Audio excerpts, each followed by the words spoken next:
स्वागत छ तपाईलाई फेरि पनि मेरो अर्को नयाँ ब्लगमा हैन। आज टक्क पारेर विक अफ छुट्टीको दिनभरि झ्याउ लाग्यो रुममा बस्दा अहिले कता यसो अलिकति मुड फ्रेस गर्न जाउँ भनेको हैन। 3 जनाको छुट्टी छ, टक्क पारेर हामी गइरहेछौँ अहिले अगाडि पार्कतिर। हामीहरू टक्क अब पार्कतिर पुग्यो हैन।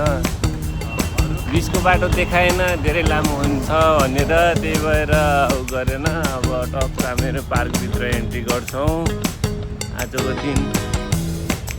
दिनभन्दा नि साँझ यतै 6 बजीसम्म अब यतै रमाउँछौँ, यसो वरिपरि हेर्छौँ, घुम्छौँ, अलिकति खुट्टा सुट्टा तन्काउँछौँ होइन। हो कि नै दिनभरिको स्ट्रेच अब यहीँ टक्क पारे हावा पनि मस्त भइरहेछ, चलिरहेछ, मौसम पनि चिल छ।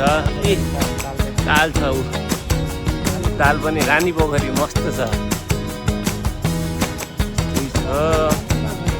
टाढा घुम्दैछौँ, हेर मान्छेहरू पुरा वाकिङ गर्दैछन्, कोही जगिङ गर्दैछ, कोही वाकिङ गर्दैछ, यस्तै छ। हाम्रा साथी केही भन्न चाहनुहुन्छ? केही भन्न चाहन्न म। बालनलाई मैले आज लेक भ्यू साइडतिर हल्का घुमाउँदैछु। के छ?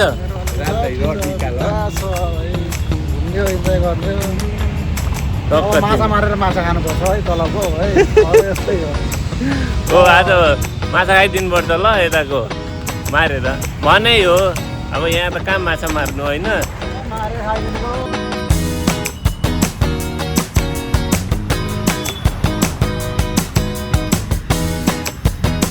धेरै हिँड्यौँ, हिँड्दा खुट्टा दुख्यो, त्यही भएर अलिकति यसो यतातिर रेस्ट लिएको, सबै बसेछौँ।